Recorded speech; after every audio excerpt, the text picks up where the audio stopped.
പീരീഡ്സിൻ്റെ സമയത്ത് വർക്കൗട്ട് ചെയ്യാറുണ്ടോ? എന്താണ് ചെയ്താൽ നമുക്ക് പറ്റുമെന്നുണ്ടെങ്കിൽ യാതൊരുവിധ പ്രോബ്ലവും ഇല്ല കേട്ടോ.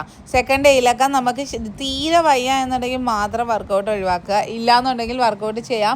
പിന്നെ എന്താണെന്ന് വെച്ചാൽ നമ്മൾ ചെയ്ത് ഇത് ശീലമാകുക എന്നുണ്ടെങ്കിൽ അടുത്ത തവണ നമുക്ക് ഈ ബ്ലീഡിങ്ങും അല്ലെങ്കിൽ PCOD കാര്യങ്ങളൊക്കെ ഉള്ളവരൊക്കെ ആണെങ്കിൽ ബ്ലീഡിങ്ങും കാര്യങ്ങളും ഒക്കെ മാറും. അതുപോലെ തന്നെ ഇറഗുലർ പീരീഡ്സ് മാറും, മൂഡ് സ്വിങ്സ് മാറും. നമുക്ക് ഏറ്റവും കൂടുതൽ പീരീഡ്സിൻ്റെ സമയത്ത് ഏറ്റവും കൂടുതൽ നമ്മൾ ബുദ്ധിമുട്ടുന്ന ഒരു കാര്യമാണല്ലോ മൂഡ് സ്വിങ്സും കാര്യങ്ങളും ഒക്കെ, ക്രേവിങ്സ് അങ്ങനെയൊക്കെയുള്ള കാര്യങ്ങൾ മാറാനൊക്കെ ഏറ്റവും ബെറ്ററാണ്. പിന്നെ ജിമ്മൊക്കെ ചെയ്യുകയാണെന്നുണ്ടെങ്കിൽ ചെയ്തിട്ട് വീട്ടിൽ പോയിട്ട് പ്രോട്ടീൻ റിച്ച് ആയിട്ടുള്ള ഭക്ഷണങ്ങൾ, മുട്ടയുടെ വെള്ള കാര്യങ്ങളൊക്കെ കഴിക്കാൻ ശ്രമിച്ചാൽ മതി.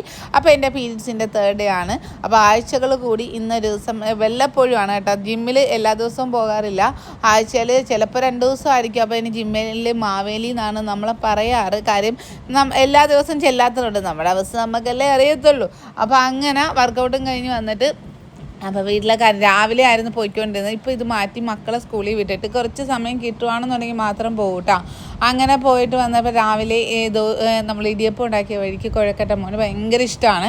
അപ്പോൾ അതെടുത്ത് മാറ്റി വെച്ചിട്ട് ഇതേ എന്നാൽ എനിക്കുള്ള ഇഡ്ഡലിക്കൊക്കെ ഒഴിക്കുന്നുണ്ട്. നമ്മുടെ വീട്ടിൽ 7 ദിവസവും ഇഡ്ഡലി കൊടുത്താൽ അത്രയും സന്തോഷമാണ് എല്ലാവർക്കും. അങ്ങനെ അതും ഒഴിച്ച് വെച്ചേച്ച് ബാക്കി കാര്യങ്ങൾ ചെയ്യാമെന്ന് വിചാരിച്ച് മാറി അതും അങ്ങ് ഒഴിച്ച് വെച്ചിട്ട് അപ്പോഴത്തേക്കും മുട്ടയും പുഴുങ്ങാൻ എടുക്കുന്നുണ്ട്. അപ്പോൾ എല്ലാവർക്കും വേണ്ടിയിട്ടുള്ള മുട്ടയും എടുത്തിട്ടുണ്ട്. ഞാൻ 2 ഓൾ എഗ്ഗ് അത് കണ്ടിന്യൂസ് കഴിക്കുന്നതാണ് കേട്ടോ. അപ്പം എന്തുകൊണ്ട് സ്മൂത്തി ഇപ്പോൾ കുടിക്കുന്നില്ലേ എല്ലാവരും ചോദിക്കാറുണ്ടല്ലോ.